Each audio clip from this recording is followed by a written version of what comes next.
In a world where money can buy just about anything, a young nurse is about to find out that some things simply don't have a price. This is the story of how a forgotten diary and a compassionate heart changed the life of a man who had everything except for happiness. It's a journey that reminds us that the deepest wounds can't be healed by money, and that sometimes the best medicine is just to feel seen. Kimani adjusted the collar of her uniform, took a deep breath and pushed open the door to room 712. This wasn't just any room in the sprawling city hospital. It was the penthouse suite of patient care, a private wing for people who could afford to hide from the realities of being sick. And in that room was her toughest assignment yet, Mr. Alistair Finch. For Imani, nursing was a calling. She had a quiet, almost sacred patience that had been hardened over years in understaffed wards and chaotic ERs. She thought she'd seen it all, and she believed that under every layer of pain or anger, there was a person waiting to be reached. But Mr. Finch was testing that belief with every fibre of his being. He was a man entombed by his own wealth. The room looked more like a luxury hotel suite than a hospital, with a panoramic view of the glittering city skyline. But all the fancy furniture did nothing to soften the man in the bed. Alistair Finch was a fortress of cold fury. His face was etched with the deep lines of age and anger, and his voice, when he bothered to use it, was a sharp, dismissive growl. "Don't fuss," he'd snap when Imani came to check his vitals, pulling his arm away. "I'm not a child. Just doing my job, Mr. Finch," she would reply, her voice a gentle calm against his storm. He scoffed at her kindness, ignored her small talk, and treated her like she wasn't even there. To him, she wasn't a person. She was just a pair of hands hired to do a job. He demanded, complained, and rejected every offer of comfort. He was, as the other nurses whispered, a black hole of gratitude. But Imani saw something else. She saw the flicker of deep loneliness in his eyes when he thought no one was looking. She noticed how his hands, weak with illness, would sometimes clench the bedsheets, as if holding on to something that was long gone. He was surrounded by the best care money could buy, yet he was completely, desperately alone. While other nurses grew tired of him and tried to avoid his room, Imani felt a pull of compassion. This wasn't just a difficult patient. This was a man drowning in an ocean of his own making, and his bitterness was the only raft he had left. She tried everything to find a crack in his armor. She'd talk about the weather, the news, the art on his walls. Nothing worked. He'd grunt a one-word answer or just turn his head, his silence a wall thicker than any insult. He was a puzzle she couldn't solve. She knew his sickness was in his bones, but she suspected the real illness was somewhere deeper, in a place no medical chart could ever map. She just didn't know that the key to his pain was hidden in plain sight, waiting for a quiet moment and a compassionate heart to find it. The city lights began to sparkle, casting long shadows across room 712. Mr. Finch had finally fallen into a fitful, medicated sleep, his harsh breathing the only sound in the room. It was late, and Imani was doing her final rounds. She fluffed his pillow, adjusted his blanket, and picked up the untouched dinner tray. It was a ritual of care he never acknowledged, but one she never skipped. As she bent down to straighten some magazines, her eyes caught something wedged between the heavy bedside table and the wall.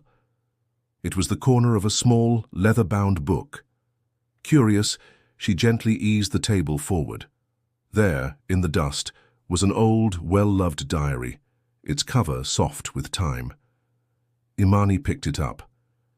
There was no name, just the faint weight of a life held inside. She knew she should put it on the table and forget she ever saw it. It was a patient's private property. It was a line she shouldn't cross. She glanced at the man in the bed. In his sleep, the hard lines on his face had softened.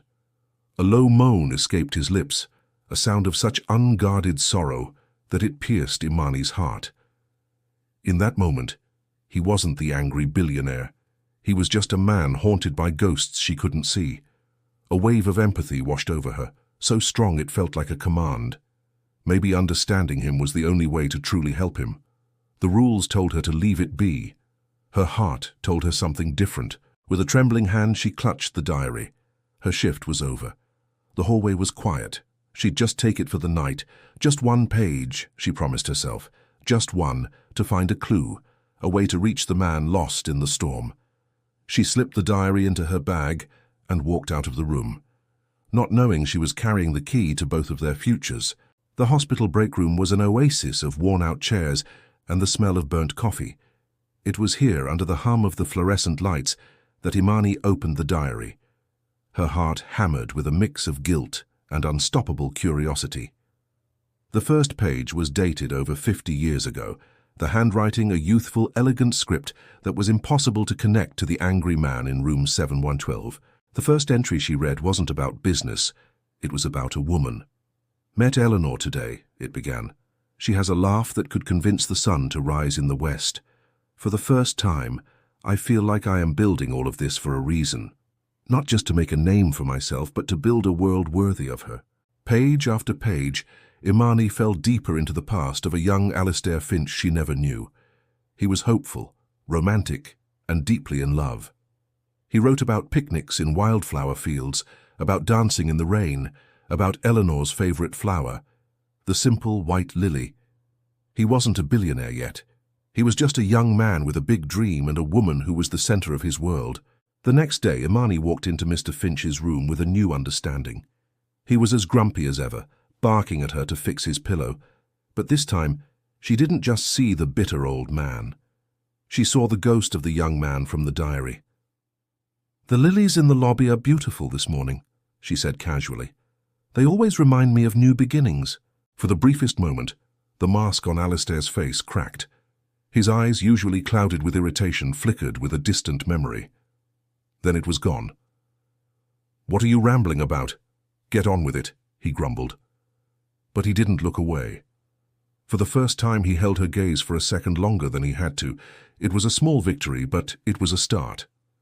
That night, Imani read more.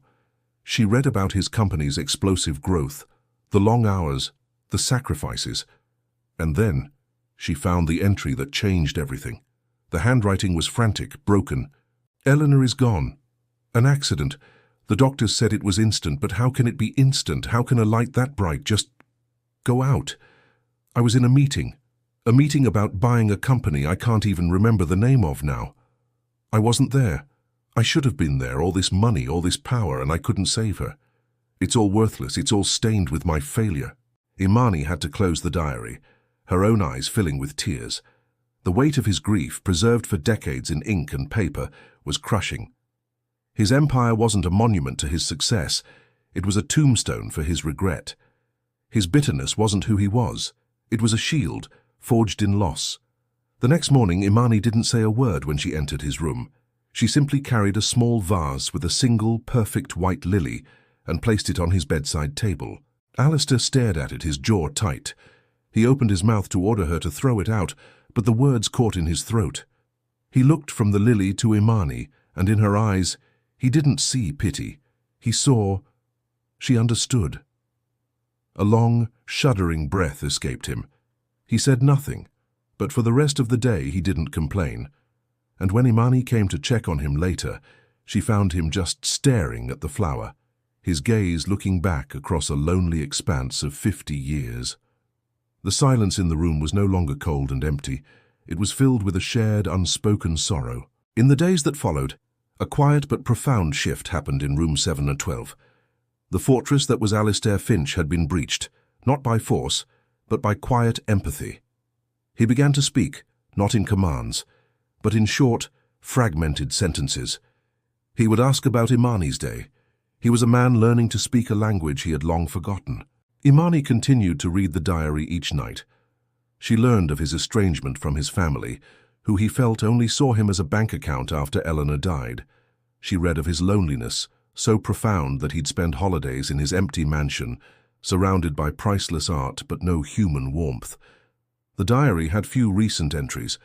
The last one was written a day before he was admitted to the hospital. The handwriting was weak, a pale imitation of the script from his youth. "It is the end, I think. My body has failed, but my soul gave out long ago. I built an empire of steel and glass, but I live in a prison of my own making. They will write about the billionaire Alistair Finch. But no one will remember the boy who danced in the rain with Eleanor. No one will know he ever existed. I would trade all my billions for one person to see that boy again, to know that he was real." Imani closed the diary, a single tear tracing a path down her cheek. She could no longer be a silent observer. She had to answer his final wish. She walked to his room, her steps firm. He was awake, looking frail and small against the white sheets. Imani stood beside him, the worn leather diary held gently in her hands. "Mr. Finch," she began, her voice soft but clear. "Alistair." He turned his head slowly, his eyes questioning. She held up the diary. "I found this," she said. "I know I shouldn't have read it. It was a violation of your privacy, and for that I am truly sorry." A storm of emotions crossed his face: shock, anger, betrayal. He opened his mouth to protest, but Imani continued before he could speak. "But I have to tell you, I'm not sorry I read it, because I see him. The man who wrote this." She took a step closer, her gaze unwavering. "I see the boy who danced in the rain. I see the man who loved Eleanor with everything he had. He is real, Alistair, and I see him." The anger in Alistair's eyes dissolved, replaced by a raw vulnerability. And just like that, the dam of bitterness he'd spent 50 years building finally broke. His face crumpled and a choked guttural sob tore from his chest. Silent tears, the tears of half a century of grief, streamed down his face. He didn't try to hide them. For the first time, he let someone see past the billionaire and into the broken heart of the man within. And in that shared moment of truth, the real healing began. It's such a powerful reminder, isn't it? That behind every guarded exterior lies a human heart with its own story. The greatest connections often come from daring to look a little deeper. If you've been touched by Imani and Alistair's journey, consider subscribing for more stories that stir the soul and remind us of the power of empathy. The confession wasn't a sudden miracle, but a quiet, gentle dawn. The tense silence of room 712 was replaced by the sound of stories. The dam had broken, and the memories, once a source of pain, began to flow like a cleansing river. "Read me the part about the picnic," Alistair would ask, his voice raspy but no longer sharp. His eyes would close as Imani's calm voice filled the room, narrating his own long-forgotten youth. He wasn't just hearing the words, he was reliving them. He told her about Eleanor, painting a picture of her with his words. He spoke of her kindness, her fiery spirit, and her belief in him when he had nothing. He confessed his deepest regret, not just that he was in a meeting when she died, but that he had let the meeting slowly take her place at the center of his world long before she was gone. Imani just listened. She didn't offer easy answers. She simply sat with him, her presence a steady anchor. She was no longer just his nurse. She had become his confessor, his historian, and in the final chapter of his life, his first true friend. One afternoon, Alistair asked for his phone. With trembling fingers, he dialed a number he hadn't called in over a decade. It was his niece. Imani heard his voice crack as he spoke. "Sarah, it's your Uncle Alistair. I was wrong. I'm sorry." He began to mend the fences he had spent a lifetime building. His physical condition was still fragile, but a different kind of healing was happening. The scowl was gone, replaced by a gentle, weary peace. He was no longer waiting for the end in bitter isolation. He was living his final days with a clarity he hadn't felt since he was a young man, dreaming of building a world for the woman he loved. Alistair Finch passed away on a quiet Tuesday morning as the sun was rising over the city he helped build. He wasn't alone. Imani was by his side, holding his hand, not as a nurse performing a duty, but as a friend saying goodbye. His last word, whispered with a faint smile, was Eleanor. He died not as the lonely, feared billionaire from the headlines, but as Alistair, a man who had finally found his way back to himself. Several weeks later, a lawyer found Imani during her shift. He handed her a thick envelope. Inside was a letter written in Alistair's weak but determined hand. "To Imani," it began, "you did more than any medicine could. You gave me back my life in the days when I needed it most. You saw the man I had buried and you told him it was okay to come out. Wealth is a strange thing. It can build walls so high you forget there's a world on the other side. Thank you for showing me the way out." The letter went on to explain that he had left her a significant fortune, but it wasn't the money that made Imani's tears fall. It was his final sentence. Don't let my legacy be the buildings with my name on them.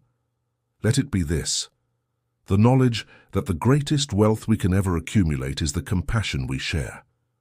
Use this to share it with others. Imani didn't buy a mansion or a fancy car. She honored his wish.